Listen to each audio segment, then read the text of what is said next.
This channel does not promote any violent, harmful, or illegal activities. All content provided by this channel is meant for an educational purpose only. Bengal কেমিক্যালের রাজ্যে chemical চর্চা। BJP নেতাদের শায়েস্তা করতে Russian chemical আমদানির অভিযোগ করেছিলেন অর্জুন সিং। নকশালবাড়িতে শাসক নেতার বাড়ি থেকে আবার তেজস্ক্রিয় ধাতু উদ্ধারের অভিযোগ সামনে আসতেই আরও তেরেপুরে ময়দানে প্রাক্তন সাংসদ।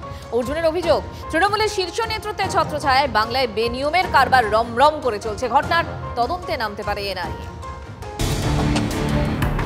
খুনোখুনির কারবারে বোমা বন্দুক গুলি তো ছিলই, বাংলার রাজনীতি থেকে সাইলেন্ট কিলিং এর অস্ত্র আমদানি হচ্ছে। সপ্তাহখানেক আগে বিতর্কটা উস্কে দিয়েছিলেন বিজেপি নেতা অর্জুন সিং। তার মুখেই বঙ্গ রাজনীতি প্রথম শুনেছিল রাশিয়ান কেমিক্যালের নাম। কোনো কেমিক্যাল রাশিয়া থেকে আনিয়ে একটা বড় ঘটনা করানোর একটা চেষ্টা চলছে। সেই জন্য আমি প্রিকশনারি এটা আপনাদেরকে জানিয়ে গেছিলাম, 6 মাসের মধ্যে যদি মাল্টি অর্গান ফেলিওরে আমি মরে যাই, তার মানে পুরোপুরি এই সরকার। 2 সপ্তাহ পরে ফের শাসক দলের বিরুদ্ধে সেই একই অভিযোগ। তৃণমূল সরকার বিজেপি বড় বড় নেতাকে খুন করার চক্রান্ত করছে।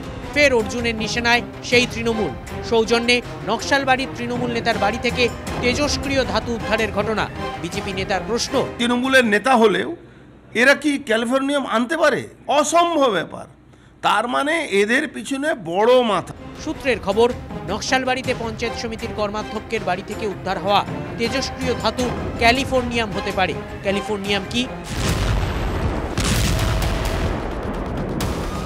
সিনথেটিক তেজস্ক্রিয় হিসেবে পরিচিত ভাবা অ্যাটমিক রিসার্চ সেন্টার একমাত্র এই তেজস্ক্রিয় মজুত করতে পারে। 1950 সালের 9 ফেব্রুয়ারি ক্যালিফোর্নিয়ার লরেন্স বার্কলে ন্যাশনাল ল্যাবরেটরিতে প্রথম তৈরি করা হয় এই ধাতু। মানে কৃত্রিমভাবে তৈরি এই তেজস্ক্রিয় ধাতু। বিশুদ্ধ ক্যালিফোর্নিয়াম খোলা অবস্থায় থাকতে পারে না। আন্তর্জাতিক পাচার চক্র দীর্ঘদিন ধরেই সক্রিয়। এর আগে 2021 সালে লখনৌতে 8 জন গ্রেপ্তার হয়েছিল এবং সেই সময়তেও বেশ কিছু পরিমাণ ক্যালিফোর্নিয়াম পাওয়া গিয়েছিল এবং তার পরবর্তীতে গত আগস্টে নেপাল লাগোয়া গোপালগঞ্জে 3 জন গ্রেপ্তার হয় এবং তাদের কাছ থেকেও প্রায় 50 গ্রাম এই ক্যালিফোর্নিয়াম পাওয়া যায়। নকশালবাড়িতে তেজস্ক্রিয় ধাতু ক্যালিফোর্নিয়াম উদ্ধারের সম্ভাবনা দেখা দিতেই নতুন করে সেই রাশিয়ান কেমিক্যালের অভিযোগে শান দিতে শুরু করেছেন অর্জুন। তৃণমূল সরকার বিজেপি বড় বড় নেতাকে খুন করার চক্রান্ত করছে। তার জন্য রাসায়ন রাশিয়া থেকে থ্রু বাংলাদেশ ইম্পোর্ট করা হচ্ছে। শিকল মমতা ব্যানার্জি নবান্ন, আর কোনো শিকল নেই। পশ্চিমবঙ্গ দেশ বিরোধীদের ঘাঁটি করে তোলবার জন্য তৃণমূল কংগ্রেস, তার জনপ্রতিনিধিরা, তার নেতাকর্মীরা এবং তাদের যে প্রশাসন, সেই প্রশাসন যেভাবে সহযোগিতা করছে, ভবিষ্যতে অনেক বড় দুর্ঘটনার সম্মুখীন হতে পারে। তেজস্ক্রিয় ধাতু উদ্ধারের খবরে শঙ্কিত বিশেষজ্ঞরা।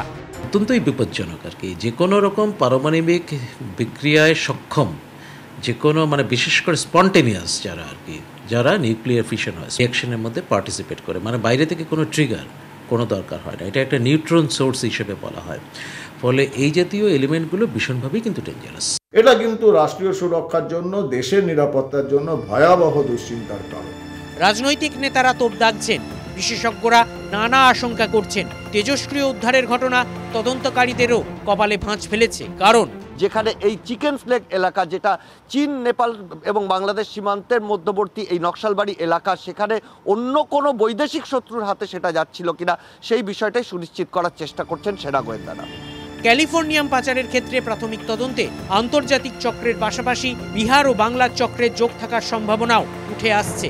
তাই সেনা কর্তাদের সঙ্গে যোগাযোগ করেছে এনআইএ। প্রাথমিক অনুসন্ধানের কাজ শুরু করেছে এনআইএ। পরবর্তীকালে এই মামলার তদন্তভার এনআইএ নিতে পারে। Bureau report, TV9 Bangla. বিরোধীরা বারবার বলে তৃণমূল নেতারা সব চুরি করে ফেলেছেন। বালি, পাথর, কয়লা, গরু, শাসক নেতারা নাকি সবই বেচে দিয়ে পকেট ভরেছে। কিন্তু সেই বিরোধীরাই এখন বলছে যে তৃণমূলের বাকি নেতাদের টেক্কা দিয়েছেন নকশালবাড়ির ফ্রান্সিস এক্কা। কারণ তৃণমূল নেতার স্বামীর বাড়ি থেকে তেজস্ক্রিয় ধাতু উদ্ধারের অভিযোগ। যে ধাতু বাজারে বা মাটি খুঁড়লেই পাওয়া যায় না, তাহলে কোথায় পেলেন এই ধাতু? গরু, কয়লা, পাথর, বালি পাচারের অভিযোগ তো ছিলই, তাই বলে তেজস্ক্রিয় ধাতু পাচারও নাম জড়ালো তৃণমূলের।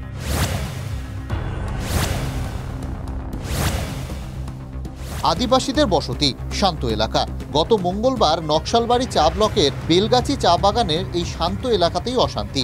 আচমকা তৃণমূলের নকশালবাড়ি পঞ্চায়েত সমিতির কর্মাধ্যক্ষ অমৃতা এক্কার বাড়িতে হানা দেয় সেনার গোয়েন্দা বিভাগ। সঙ্গে ছিল রাজ্য পুলিশ ও এনডিআরএফ এর টিম। হঠাৎ কেন এই অভিযান? সূত্রের খবর, তৃণমূল নেতার বাড়ি থেকে উদ্ধার সেনাবাহিনীর বহু গুরুত্বপূর্ণ নথি, একই সঙ্গে উদ্ধার ডিআরডিওর বেশ কিছু নথিও।